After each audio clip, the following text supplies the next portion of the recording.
What's up, guys? It is finally time for part 3 of the only GTA Online guide you're ever going to need.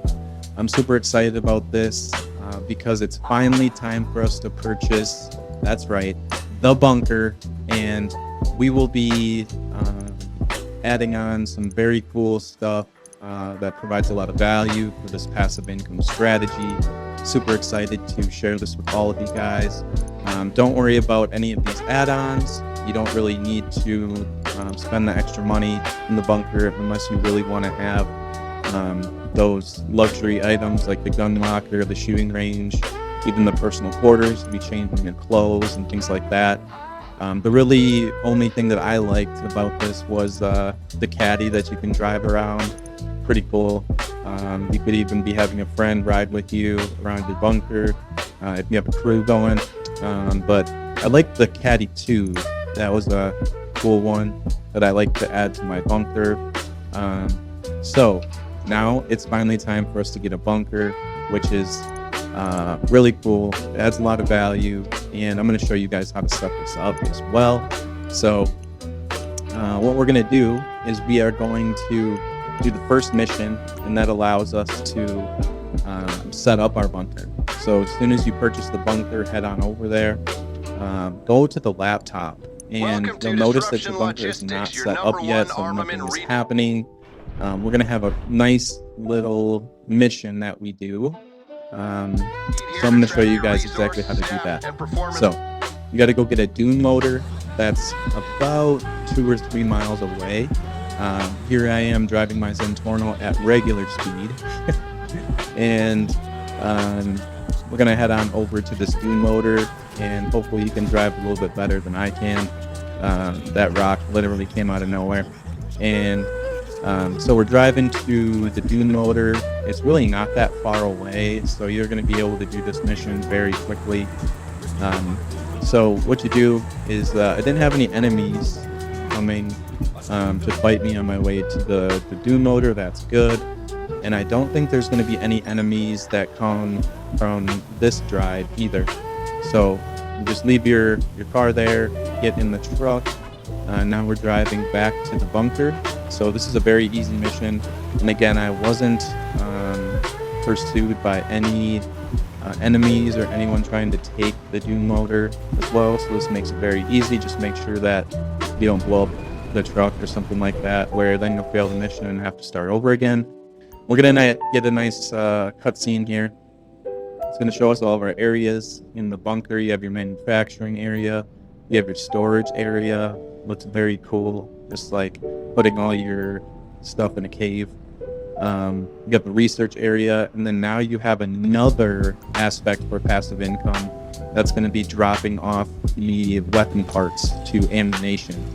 So after you get your bunker set up, now you have things going. You got a bunch of toggle menus here that pop up on your laptop after you do the setup.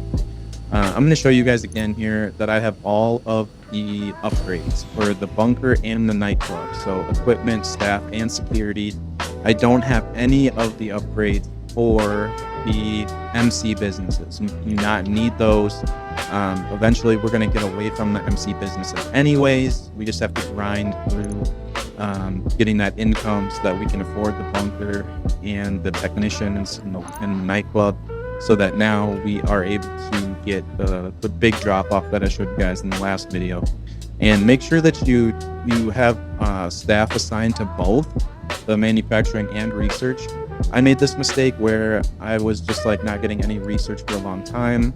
I was waiting to get the homing missiles on the Oppressor, and I was like, why isn't this giving me any of the research? And then I realized that you have to assign staff to both, or one or the other. But I like to do both. That way you can have research coming in, you can be unlocking new value adds, and then you can also be doing the drop off for cash. So I like to do both. So that's why I did this here. And now we're going to be driving our weapon parts in a truck to ammunition. This is one of those missions where you are pursued by enemies, but I'm going to show you guys a little trick here. So you notice how I'm not shooting back at this truck. I'm not taking any damage either, but they're gonna ram me right here, and that's gonna actually boost me up this hill. So I just like to have them basically pushing me up this hill until I get to a certain point, and then they're gonna be able to lose it.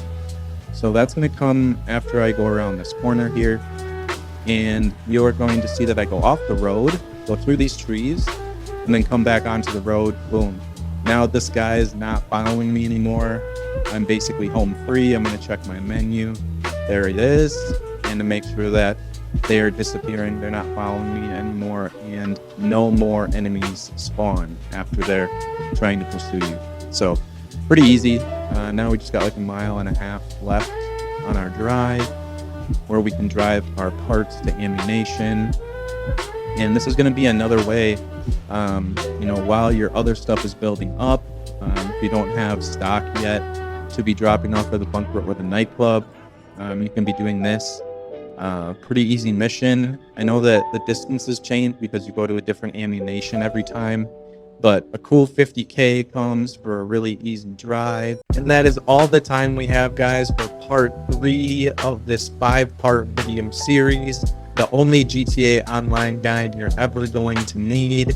If you've learned something across these first 3 videos, leave a like, comment what you would do differently at this stage in the progress of building a brand new GTA Online account, and subscribing always helps build the channel and is always met with love and appreciation from me.